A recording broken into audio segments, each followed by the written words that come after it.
pessoal, meu nome é Ana Flávia e o tema do nosso grupo é consumo de energia em uma moradia. O que é energia elétrica? Ela é a capacidade de trabalho de uma corrente elétrica. Como que ela pode ser gerada? Por meio de geradores ou turbinas que vão transformar essa energia, que pode ser química ou mecânica, em uma energia elétrica, obviamente. Mas a mais utilizada atualmente é a hidrelétrica, que usa a força mecânica da água para gerar energia. E tem outros tipos também, que são as termoelétricas, nucleares e eólicas. Bem, e como é calculado o consumo mensal de energia na sua casa? Todo mês é feita uma leitura no medidor da casa, né? E o consumo mensal vai ser resultante da leitura atual menos a leitura anterior, certo? Que aí vai dar os quilowatts-horas que foram consumidos no mês atual. Mas aí você pode se perguntar, como é calculado o valor da minha conta? Ele é feito pela multiplicação do valor do consumo no mês vezes a tarifa que é cobrada, né, pela quantidade de quilowatts-hora. E o que é o valor do consumo? O valor do consumo é a soma das potências utilizadas por todos os aparelhos da sua casa. Nesse exemplo aqui, nós temos uma quantidade de 122 kWh que foi multiplicado por esse preço e deu esse certo valor. Só que aí vão ser adicionados impostos de bandeira, ICMS, PIS e COFINS que variam muito. E como é feito o cálculo de quanto um aparelho consome? É por meio dessa fórmula aí, que é a potência em watts do aparelho sobre 1000 vezes o tempo em horas que ele fica ligado. É por meio dessa fórmula que a gente consegue saber aquele consumo que eu havia falado anteriormente, que vai ser a soma de quanto todos os aparelhos gastaram em quilowatts-hora.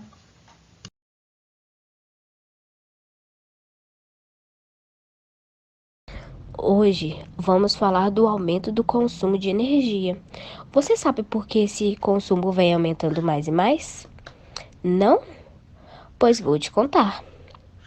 Esse aumento está diretamente ligado com o consumismo, provocando cada vez mais construções de usinas hidrelétricas. Vamos falar sobre os fatores que contribuem para o aumento da conta de luz aí na sua casa. Fator 1. Impostos maiores. Temos o imposto federal, estadual e municipal. Federal, Programa de Interação Social, PIS. Contribuição para o financiamento de Seguridade Social, CONFINS. Estadual, Imposto sobre Circulação de Mercadorias e Serviços, ICMS. Fator 2. Crises econômicas e naturais. A maior parte da nossa energia é gerada por meio de hidrelétricas.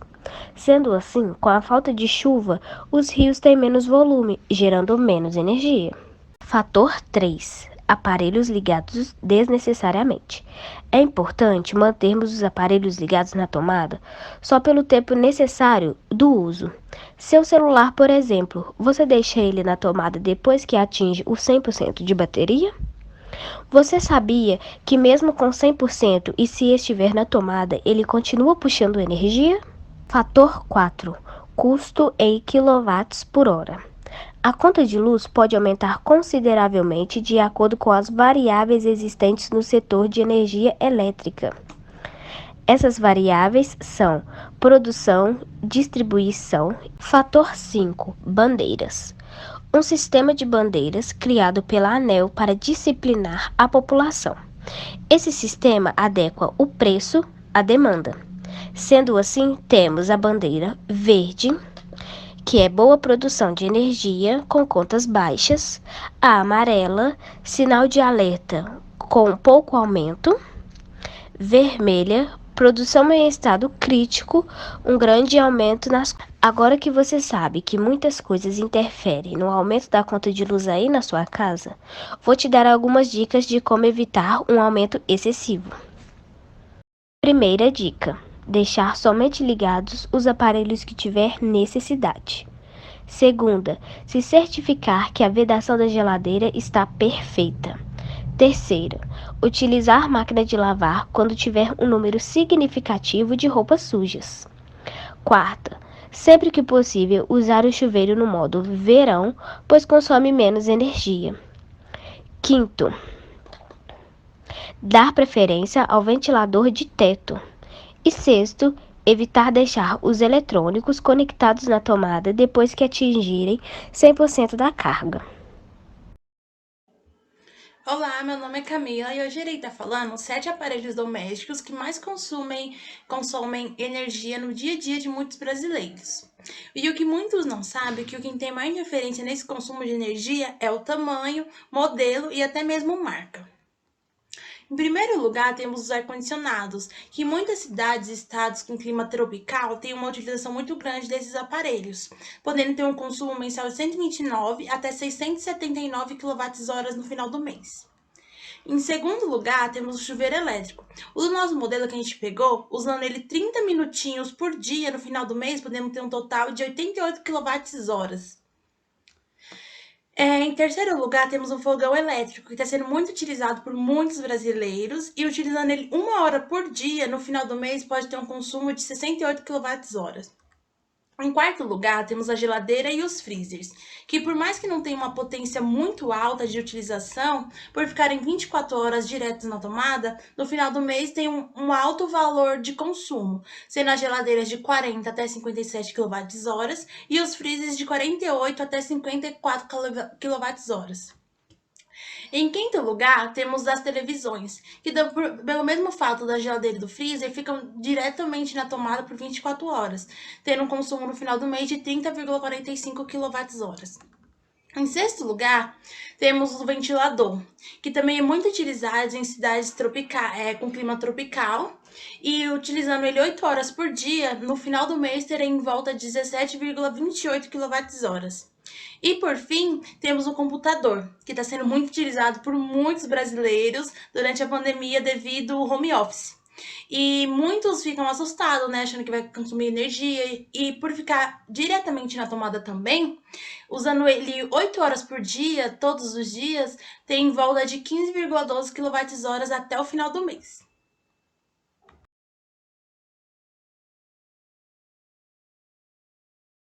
Antes de começarmos, temos uma primeira pergunta. Para que os elétrons consigam passar por um fio condutor, é necessário um impulso. Como é adquirido esse impulso? A voltagem consiste na diferença de potencial elétrico entre dois pontos. Imagine que, para que os elétrons consigam passar por um fio condutor, ou seja, para que haja corrente elétrica, é necessário um empurrão. Esse impulso é oferecido por uma diferença de potencial elétrico. Essa diferença pode ser grande ou pequena, gerando diferentes efeitos na corrente. Na eletrônica, a diferença de potencial é chamada de tensão, que é medida em volts. Quanto maior a diferença de tensão, mais volts teremos. A próxima pergunta é se você sabe qual é a amperagem de uma tomada de uma moradia. A amperagem é o princípio mais básico dos três. Por ele, mede-se a quantidade de elétron que passa por um fio condutor em uma determinada quantidade de tempo. A unidade de medida da corrente são os amperes. Em circuitos, você pode vê-la ser representada pela letra I. A corrente é conhecida também pelos leigos como amperagem. Agora, respondendo a pergunta sobre a tomada. De acordo com a NBR 5410, a tomada de uma moradia pode prover até 21 amperes. A próxima pergunta é o que é a resistência e como ela é oferecida. A resistência é a capacidade de um corpo se opor à passagem de corrente elétrica, mesmo quando existe uma diferença de potencial aplicada aos elétrons, assim enfrentando uma certa dificuldade. A resistência é oferecida pelos fios e condutores e é influenciada por diversos fatores, como material, formato, comprimento, temperatura. Tudo isso oferece diferentes níveis de resistências. Na imagem, podemos observar que o bonequinho da cor verde representa a resistência e o boneco da cores laranja representa a voltagem e a amperagem. Assim, a resistência atuando, fazendo com que a energia elétrica não saia daquele período. No vídeo a seguir, vamos ver um caso onde a corrente elétrica consegue passar e a resistência não consegue mantê-la dentro de um determinado ponto. Aço condutor, tesoura de aço é condutora, mas eu isolei a ponta aqui do prego. Com 30.000 volts, passa. Bom, o meu tema é: o que consome mais, um chuveiro 220 ou 127 volts? Bom, muitas pessoas, ao comprarem chuveiros ou equipamentos elétricos, pensam: vou comprar um chuveiro 220 porque gasta menos energia do que um chuveiro de 127 volts. Só que, na verdade, não é isso. Muitas pessoas não sabem que é a potência que está ligada ao consumo de energia dos equipamentos e não a sua tensão. Então, um chuveiro de 5.000 watts de 220 volts ou um chuveiro de 5.000 watts de 127 volts consomem a mesma energia.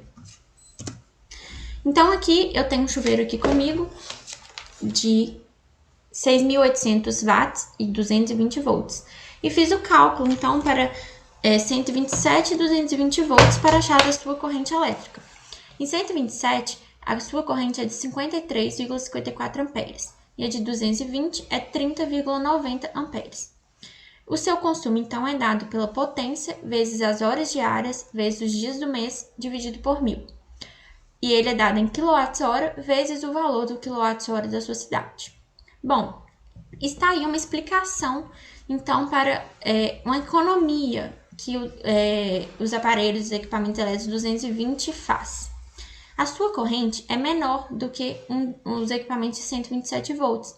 Então, isso proporciona uma economia ao realizar a instalação elétrica nas residências, porque podem ser comprar cabos com diâmetros menores e os disjuntores também para 220 são mais baratos.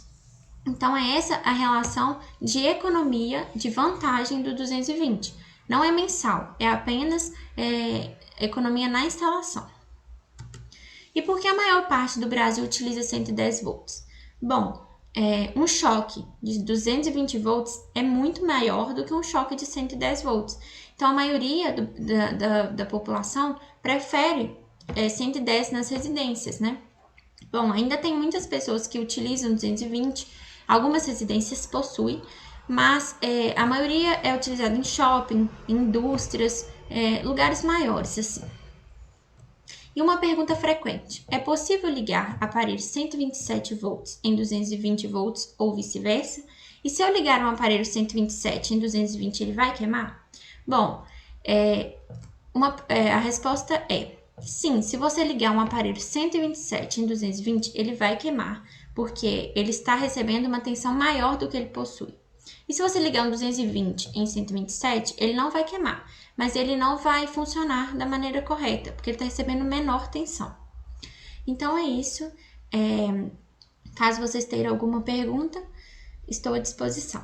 Obrigada.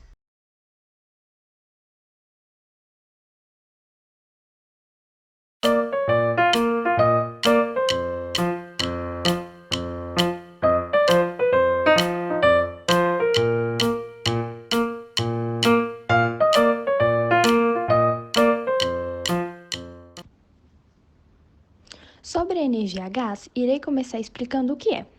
É uma fonte de energia limpa e moderna, que traz consigo praticidade, conforto e segurança. Agora uma pergunta: vocês sabem qual gás é utilizado na energia a gás? Irei dar 3 segundos para vocês pensarem. Quem pensou em gás natural está certíssimo. O gás natural é utilizado na energia a gás e é de origem fóssil, sendo uma mistura de hidrocarbonetos, incluindo metano, CH4. É uma energia que não contém enxofre e a sua combustão é completa, liberando apenas o dióxido de carbono, CO2 e vapor de água, por isso não é tóxico. Uma curiosidade sobre o gás natural é que ele é incolor e inodoro, mas este gás é odorizado para que seja percebido em caso de escapamento. Outra pergunta: de onde será que o gás natural é retirado? Então, o gás natural é extraído do subsolo e é transportado para a zona de consumo, que pode ser longe ou perto, sendo que das jazidas até a zona são transportados por tubos, denominados gasodutos, e quando são transportados pelo mar é através de navios. Aqui ao lado está representado o esquema de como chega a energia a gás em uma residência, comércio ou indústria. E através destas redes de gás, o gás é distribuído para as indústrias, comércios ou residências onde será utilizado. Agora irei falar sobre as vantagens. Então, temos a praticidade, o conforto, a segurança e ainda por cima é uma energia limpa. Traz conforto pelo fato de ter um fornecimento contínuo. Então, o gás não corre o risco de acabar. Além disso, você pode controlar a temperatura da água do chuveiro e a quantidade quando instalado em um aquecedor de gás. A instalação, ela deve ser de acordo com as normas brasileiras e supervisionadas por uma equipe técnica, garantindo assim a segurança. Pelo fato do gás natural ser um gás leve, ele se dissipa rapidamente em um ambiente e por isso é odorizado para que perceba qualquer tipo de vazamento. Falando agora um pouco mais sobre cada uma das vantagens, praticidade é porque não é necessário botijões, cilindros e centrais de abastecimentos, pois o gás é canalizado e tem um fornecimento contínuo. É uma energia limpa porque não produz resíduos tóxicos e, em comparação com as outras energias, libera muito menos CO2, contribuindo para a diminuição do efeito estufa. Temos também as desvantagens. Então, a instalação ainda é muito cara e é necessário também de manutenções preventivas. Uma outra desvantagem é que em dias frios pode ser que a água não fique tão quente. E também é uma energia limpa, mas não é uma energia renovável. Irei falar agora dos usos e aplicações. Vocês acham que a energia a gás pode ser utilizada em qualquer aparelho? Exatamente, não pode. É necessário certificar que naquele aparelho poderá ser utilizado o gás natural. E no mercado já estão disponíveis aparelhos que podem ser utilizados este gás, mas é necessário que eles atendam às especificações técnicas estabelecidas pelos órgãos fiscalizadores. Aqui estão listados alguns aparelhos que podem ser encontrados no mercado e que têm a possibilidade de usar o gás natural, sendo eles fogão, chuveiro, aquecedores de água, churrasqueiras, sauna, aquecimento de piscina, secadores de roupa, lavadoras de roupas e até lareiras.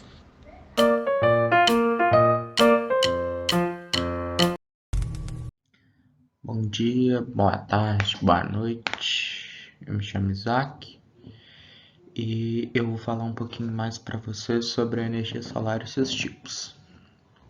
Bom, primeiro, o que é a energia solar? A energia solar nada mais é do que a obtenção de energia através do efeito fotovoltaico, que pode ser divididos em dois processos, que são a energia solar fotovoltaica, transforma a luz do sol em eletricidade, normalmente a mais usada, e energia heliotérmica, que transforma a luz em calor para aquecimento de água, substitui, por exemplo, chuveiro elétrico e água quente nas torneiras. Bom, como instalar energia solar em casa? O primeiro passo é calcular a quantidade de energia consumida através da conta de luz, para usar o melhor sistema. O sistema ele pode ser instalado de duas formas, off-grid e on-grid. O sistema off-grid utiliza baterias que são recarregadas no período do dia. É pouco utilizado devido ao seu alto custo. Ele é um sistema independente da rede elétrica, que armazena energia e faz com que essa carga armazenada seja utilizada durante a noite. O on-grid ele é ligado na rede elétrica. Nesse caso, é um sistema de armazenamento que redireciona o excesso de energia que foi gerado para a companhia elétrica. Com isso, tem um abatimento na conta e tal. Então, caso ocorra algum problema com o painel solar, ou precise substituir algumas outras coisas do sistema, você ainda consegue ter uma energia em casa. No caso. Alguns componentes do sistema são os módulos solares, que é responsável pela transformação de energia, o inversor, que a sua função é transformar a energia elétrica de corrente contínua em corrente alternada, uma vez que a corrente vem dos postes é alternada para a nossa casa, então a gente está acostumado com a corrente alternada. Alguns materiais elétricos, como disjuntores, módulos, o cabeamento, que são responsáveis pela segurança da instalação, uma vez que não bem feitos podem gerar curtos-circuitos e acidentes fatais. Estrutura de suportes, né, que são os suportes dos módulos de energia. A bateria, caso o sistema seja off-grid, atuando como armazenador para utilizá-lo quando necessário. E o controlador de carga, que é um componente obrigatório no sistema off-grid, que é responsável por fazer a ligação entre o módulo e a bateria, fazendo exatamente essa inversão, controlando exatamente para não ter nenhum tipo de sobrecarga na rede. Aqui estão algumas vantagens e desvantagens. As vantagens: nós temos menos gastos, sustentabilidade, rápida instalação, sistema confiável, não faz barulho, manutenção simples, agrega valor na revenda do imóvel e faz instalação na cidade. Quais são as desvantagens, então, que não são tão grandes assim? Elevado investimento inicial, ausência de produção de energia durante a noite e baixa geração de energia, quando comparado a outros modelos, caso o sistema onde foi instalado não tenha geração de luz própria. Aqui eu tenho algumas referências bibliográficas.